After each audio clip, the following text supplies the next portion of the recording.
and then the ultimate, or what seemed the ultimate. Hiroshima was 41 years and 8 months after Kitty Hawk. On August 6, 1945, the first ever atomic bomb was dropped on Hiroshima, killing 80,000 immediately. What you were told in school is that the nuclear bombs were dropped to end World War II quickly. But that's not entirely true. There's a lot of stuff under the surface that doesn't actually get mentioned often, and the most important of them all is the Battle of Okinawa. So come with me to learn how Okinawa was the secret reason why the atomic bombs were dropped. I never worried about it being a curse. I wanted a weapon that would win the war, and it did. That's what I was interested in. Before we really get into it, I wanted to say that if you find my content interesting, I want to just give you a challenge. Watch this video to the end, and if you like it, subscribe, and if you don't subscribe. But with that out of the way, let's get right into it. Okinawa is an island south of mainland Japan, so it's not entirely connected to it, but it was the last battle of World War II. Germany and Italy had already surrendered, I'd say like about 3 months before, and only America, had been island hopping one by one, clearing all the islands that Japan had already conquered. Fighting through, rugged terrain, and then taking their boats and sailing off to another island, only to do the same thing over and over and over and over again. Okinawa was the biggest island so far, and the last island they'd have to go to before going and taking the fight to mainland Japan. So the Japanese at the time practiced this whole idea of Bushido, or Way of the Warrior, and this whole premise was that death was way better than surrender. You do not want to surrender at any means necessary. You want to lay down your life for the emperor and, protect the sovereignty of your country. Americans learned how seriously the Japanese took this whole Bushido idea at Iwo Jima, the battle right before the Battle of Okinawa. There's about 7,000 US deaths and about 20,000 Japanese deaths. And that's not because all the Japanese were, terrible at their job of protecting their country, just getting shot down and by the thousands, but it was more that when they realized it was over for them, they did not want to be prisoners of war. They heard that the United States would torture them, make their life hell for, as long as they would live, and it was better to just, kill yourself than, face that whole ordeal. So many countries at the time had their own kind of nationalism. Look at Germany and its hatred of all Jewish people and all these inferior races, and Italy and its whole idea of creating, nationalism to begin with, it creating, the Roman salute, which ended up becoming the Nazi salute, and that whole idea.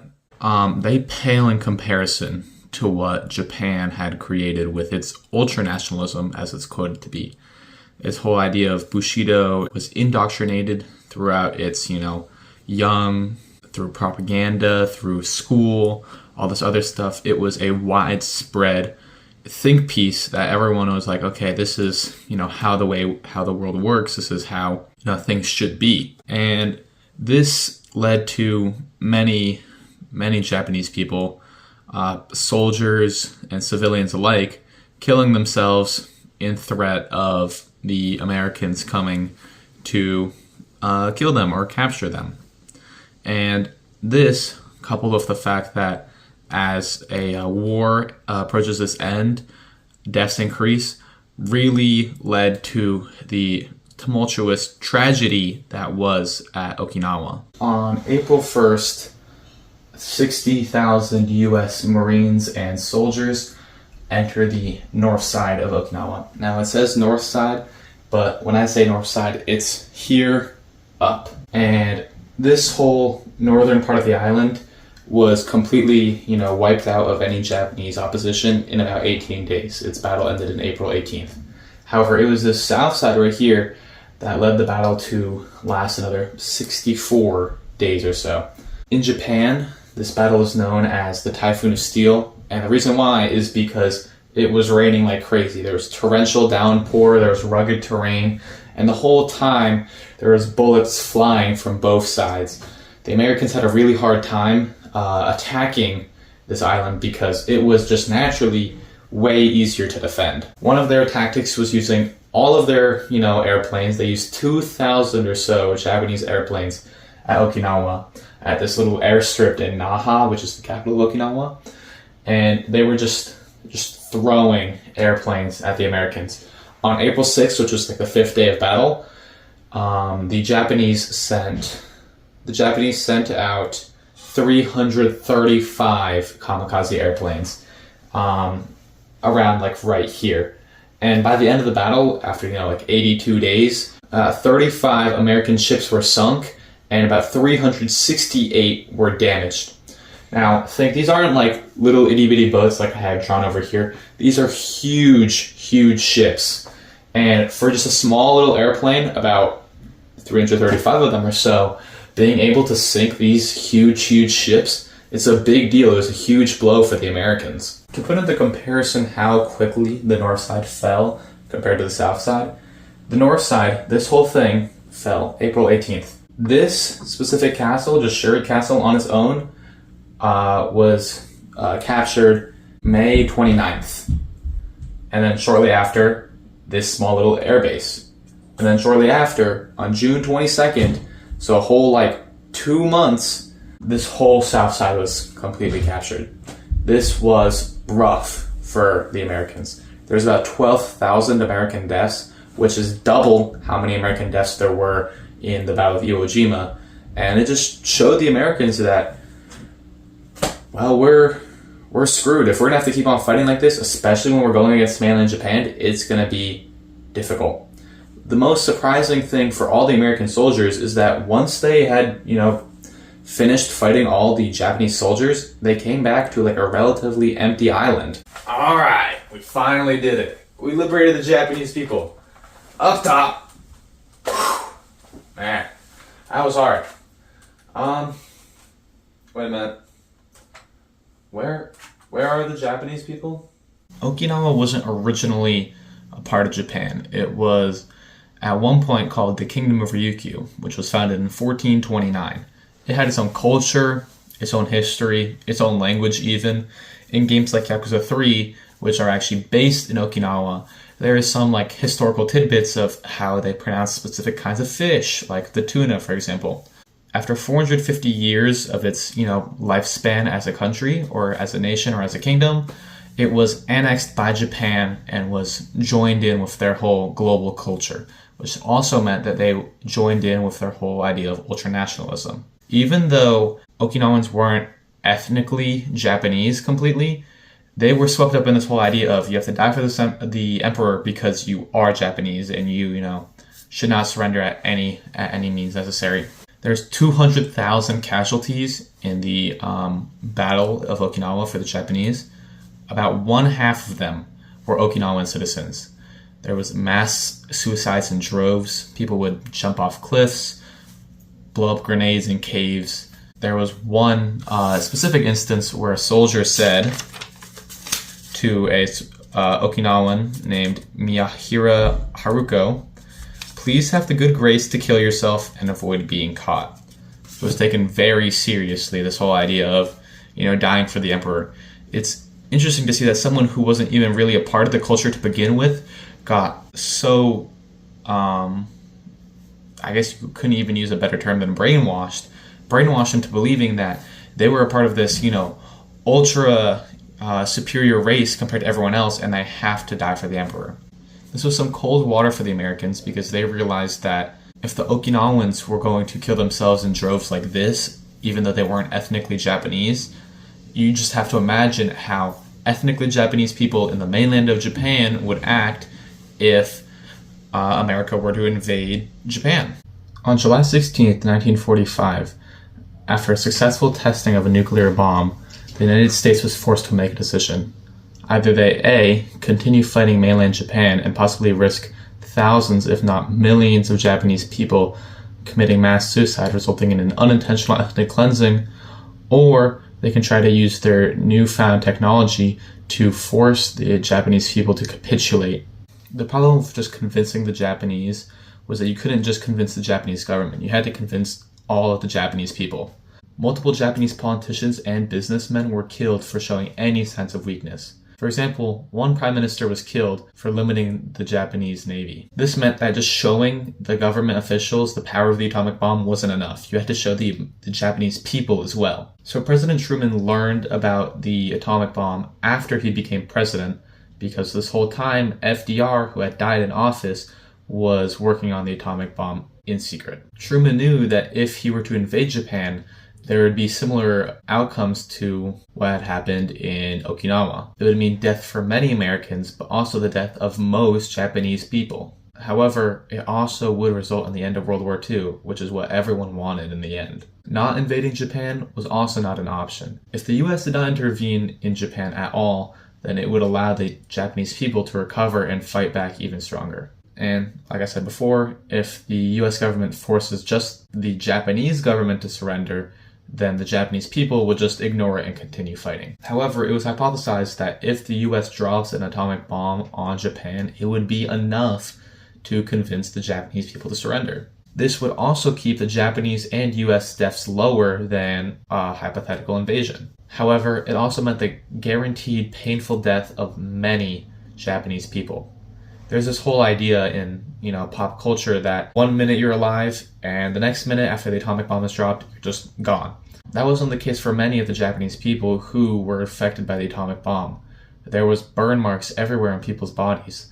There was radiation poisoning that still affects the people of Japan to this day, and many other afflictions that still prevail in Japanese society, not just, the immediate death toll. This is what government officials look like, right guys? Truman wanted to make sure that this wasn't just a complete hypothetical that the US would be safer if they just dropped the atomic bombs. Truman got his best men to work on Operation Downfall, which seeked to calculate the death toll of invasion of mainland Japan. What they came back with, and this is from military history, the proposed Olympic and Coronet campaigns would incur a total of 1.2 million casualties, including 267,000 dead. However, this was based on intelligence reports that grossly underestimated the strengths of the garrisons of the Kyushu and Honshu. A later study estimated that the conquest of Japan would result in 1.7 million and 4 million US casualties, including 0.4 and 0.8 million fatalities, and between 5 million and 10 million Japanese dead. So this was similar to almost like a trolley problem, where you could not use an atomic bomb and have the possibility of 5.4 to 10.8 million people dead, or you could use the atomic bomb and have considerably less, maybe like 100,000, 200,000 people dead at most. It's also important to realize that most of the Americans didn't actually realize the long-term effects of nuclear warfare. They didn't know anything about like radiation poisoning or anything like that. They knew it was dangerous, that it could blind you, sure, but the whole idea of, long-term, long-lasting effects, that was just unheard of to the American people. However, the Battle of Okinawa did seriously affect Truman's decision on what he did next. Truman wanted there to be as little deaths as possible. He looked through every possible option to see if there's any other way other than nuclear warfare that could, result in a surrender from the Japanese, one way or another. Ultimately, he decided that there was no other way. He wrote in his diary, "I have told the Secretary of War, Mr. Simpson, to use the atomic bomb so that military objectives and soldiers and sailors are the target and not women and children. We, as the leader of the world for common welfare, cannot drop that terrible bomb on the old capital or the new." So this shows a lot about nuclear warfare as an idea even before the Cold War. Everyone knew that dropping the atomic bomb was a terrible last resort kind of option. And as we, go forward in time and look at the Cold War and how there's nuclear tensions there, one can only imagine how much turmoil governing officials like JFK or Gorbachev had to go through, knowing that they might have to possibly be the reason why millions of people around the world will die. On July 26, 1945, a month after the U.S. won the Battle of Okinawa, Truman released the Potsdam Declaration. The Potsdam Declaration was basically an ultimatum to the Japanese people and the Japanese government.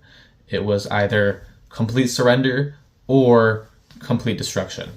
Either way, they would have to make a decision. The time has come for Japan to decide whether or not she will continue to be controlled by the self-willed militaristic advisors whose unintelligent calculations have brought the Empire of Japan to annihilation, or whether she will follow the path of reason. We do not intend that the Japanese shall be enslaved as a race or destroyed as a nation. The alternative to not surrendering for Japan is prompt and utter destruction. Japan did not heed this warning. On August 6, 1945, Little Boy was dropped on Hiroshima, leading to the immediate deaths of 80,000 people. 3 days later, August 9, 1945, Fat Man was dropped on Nagasaki, killing 40,000 people. In pop culture, we're told that this was really what led to Japan's immediate surrender in World War II. But this actually was not enough. America's plan had failed. Half of the Japanese Supreme War Direction Council refused to surrender. They wanted to ensure Emperor Hirohito's safety and the safety of Japanese people across the country. Furthermore, most Japanese people had no idea that these bombs were dropped, and even if they were told this by Americans, they just wouldn't believe it and think it's some kind of propaganda. Luckily, the dropping of these bombs was shortly followed by the USSR's own declaration of war against the Japanese. They invaded Manchuria, and this was the final blow to the Japanese government. On September 2nd, the instrument of surrender was signed by Foreign Minister Mamoru Shigemitsu and General Yoshijiro Umezu, unconditionally surrendering to the US. Now, as an audience, I want you guys to decide for yourselves whether or not you think that dropping the atomic bombs was the best course of action for the Americans. As you know, there would be huge death tolls for both sides if they were to invade mainland Japan, and that just simply showing government officials the power of atomic weaponry was not enough to get them to surrender. However, you also have to understand that dropping the atomic bombs itself wasn't even enough to get them to surrender, and it took invasion of Manchuria by the USSR to convince the Japanese people to capitulate. So what would you have done differently? Would you have worked with the USSR and declared war at the same time, possibly convincing the Japanese people that there was no way they were going to win regardless? Would you promise the safety of Emperor Hirohito so that the Japanese people will feel relieved that their god at the time was going to be safe after all? The thing with history is that hindsight is 20/20. Even though the bombing was a failure for the Americans, it did seem like the best option for them at the time. They had gone through every other option, and they thought that this was the best way to go about things. It's not like the US has never made a mistake before. The Cuban Missile Crisis comes to mind as one time where America didn't really know what they were doing and were operating with only half of the necessary knowledge to make a decision. But that doesn't mean that you can justify every decision. Now more than ever, it's important that we understand in modern day politics that communication is key, and that you have to be willing to show everything to your opponents just so you can possibly make them your friend instead of your foe. If you've made it this far, then congrats, you made it. I hope you enjoyed, and if you did enjoy, please subscribe. Like I said, comment down below what you think the best way for America to respond was and is today. With all that being said, I just want to say thank you for watching. That Matt out.